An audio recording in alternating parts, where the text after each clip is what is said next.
কানপুর টেস্টের পর আবারও দেখা হবে সাকিবের সঙ্গে। পিএসএল খেলতে মেহেদী মিরাজ পাকিস্তান উড়ে গেছেন। পাকিস্তানের অতীত স্মৃতি মিরাজকে করছে আত্মবিশ্বাসী। লাহোর কালান্দার্সের হয়ে নিজে ভালো কিছু করতে চান, দলের জয় অবদান রাখতে চান। পিএসএল খেলতে পাকিস্তানের উদ্দেশ্যে দেশ ছাড়ার আগে পিএসএল ও টি-20 নিয়ে নিজের ভাবনার কথা শুনিয়েছেন সহকর্মী নাইয়ান বিন জসিমকে। বাংলাদেশের মেহেদী মিরাজ টি-20 স্কোয়াড থেকে বাদ, তবু বাংলাদেশকে বুকে ধারণ করে বাংলার নাম উজ্জ্বল করতে উড়ে যাচ্ছেন পাকিস্তানে। পিএসএল এ লাহোর কালান্দার্সের জার্সিতে সাকিব আল হাসানের সঙ্গে মাঠ মাতাতে। একই দিনে দুই রকম অনুভূতি। আগের রাতেই টাইগাররা আরব আমিরাতের বিপক্ষে শারজায় বাজেভাবে হেরে গেছে।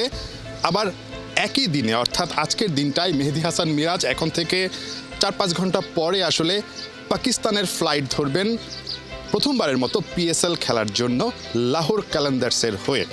দুইটা অনুভূতি, বাট আমরা খারাপ অনুভূতিটাকে একটু পাশে রেখে ভালো অনুভূতিটা নিয়ে আসলে আলাপ করতে চাই মেহেদী হাসান মিরাজের সঙ্গে। একই টিমে সাকিব আল হাসানও খেলছেন। সবশেষ সাকিব আল হাসানের সঙ্গে খুব সম্ভবত কানপুর টেস্টে আপনাদের দেখা হয়েছিল। লং টাইম পর আসলে আপনার প্রিয় সতীর্থের সঙ্গে, আপনার ক্যাপ্টেনের সঙ্গে দেখা হচ্ছে, একসময় ক্যাপ্টেনের সঙ্গে। যেহেতু সাকিব ভাই বাংলাদেশকে অনেক দিন করেছে, রিপ্রেজেন্ট করেছে এবং ওয়ার্ল্ডের অলরাউন্ডার ছিল অনেক দিন, এবং যেহেতু তিনি এখন পিএসএল খেলছেন, আমি আর তিনি একসাথে খেলবো, আমার কাছে মনে হয় প্রত্যেকটা মানুষই খেলা দেখার জন্য আগ্রহী থাকবে। যদি অপরচুনিটি থাকে, খেলার সুযোগ থাকে, একসাথে খেলি, এবং আমার মনে হয় বাংলাদেশের প্রত্যেকটা মানুষই সেই খেলাটা দেখবে। উনি আছে, ওনার অনেক এক্সপিরিয়েন্স আছে, আমি হয়তো ওনার সাথে শেয়ার করতে পারবো, উনি আমাকে অ্যাডভাইস দিতে পারবে।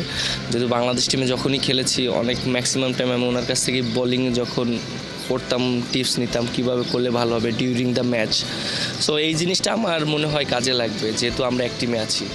মিরাজ, পাকিস্তানে আপনার খুব রিসেন্ট টাইমে ভালো কিছু স্মৃতি আছে। রাওয়ালপিন্ডির সেই ম্যাচটার কথা যদি বলি, টেস্ট ম্যাচে, এবার নিশ্চয়ই একটা নতুন মেমোরিজ নিয়ে আসতে চাইবেন, ভালো করার চেষ্টা করবেন। পাকিস্তানে আমার বিশেষ অনেক স্মৃতি আছে, বিশেষ করে টেস্ট ম্যাচে আমি ম্যান অফ দ্য সিরিজ হয়েছিলাম, এবং আমার এখনও মনে আছে এশিয়া কাপে আমি 100 রান করেছিলাম লাহোরের মাঠেই আফগানিস্তানের সাথে। সো ওইটাও আমার একটা বড় একটা স্মৃতি হিসাবে আছে। সো আশা করি এটা যদি কনফিডেন্টটা থাকে এবং এটা যদি কাজে লাগাতে পারি, তাহলে পিএসএলে হয়তো ওই কনফিডেন্টটা আমার অনেক কাজে লাগবে। শুধু নিজে পারফর্ম না, যেন টিম জিতে, এটাই যেন আমি চেষ্টা করবো, এবং আমার ধারা যেন টিম হেল্প হয় এবং ম্যাচ জিততে পারে। সো এইভাবেই আমি প্ল্যানিং করছি।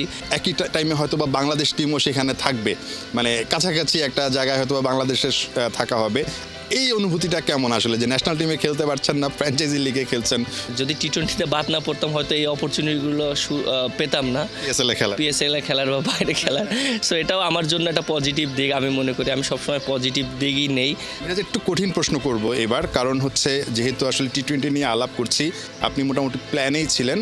একদম অনেস্টলি বলবেন, যখন আসলে নির্বাচকরা বললেন যে আসলে আপনি একটু ব্যাকফুটে আছেন এই দলটার হিসেব নিকেশ করলে, কম্বিনেশন হিসেব করলে, আপনার কাছেও কি আসলে তাই মনে হয়েছে কিনা আরেকবার একটু মনে করিয়ে দিই। আপনি ভুলে যেতে পারেন, আপনার সঙ্গে ড্রয়িং রুমে বসে আপনার আলাপ করছিলাম, আপনার যেই ক্রেস্টটা সবশেষ বিপিএলে ম্যান অফ দ্য টুর্নামেন্ট হয়েছেন, সেই ক্রেস্টের দিকে আমার চোখ যাচ্ছিল।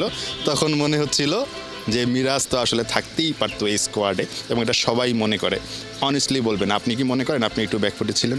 আশা করেছিলাম হয়তো আমি টি-20 স্কোয়াডে থাকবো, কারণ যেহেতু আমি বিপিএলে ম্যান অফ দ্য টুর্নামেন্ট হয়েছি। অনেস্টলি যদি বলেন আমাকে, যে আমি একটু হতাশা হয়েছিলাম, কারণ হতাশা এর জন্যই হয়েছিলাম যে আমি তো বিপিএলে ম্যান অফ দ্য টুর্নামেন্ট হয়েছিলাম, এবং ওয়েস্ট ইন্ডিজে আমরা যেখানে ওয়েস্ট ইন্ডিজের মাটিতে আমরা মানে হোয়াইট ওয়াশ করেছিলাম, ওখানে টপ অর্ডার হয়তো 25-30 রান কন্ট্রিবিউট করেছে, হয়তো বড় হয়নি, বাট ওইটাই অনেক মানে টিমের জন্য কার্যকরী ইনিংস ছিল।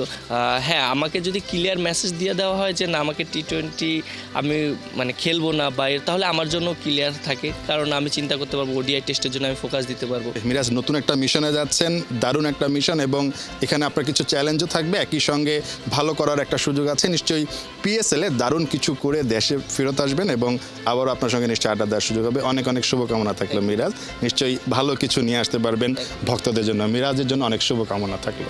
নাহিয়ান বিন জসিম, 71, ঢাকা।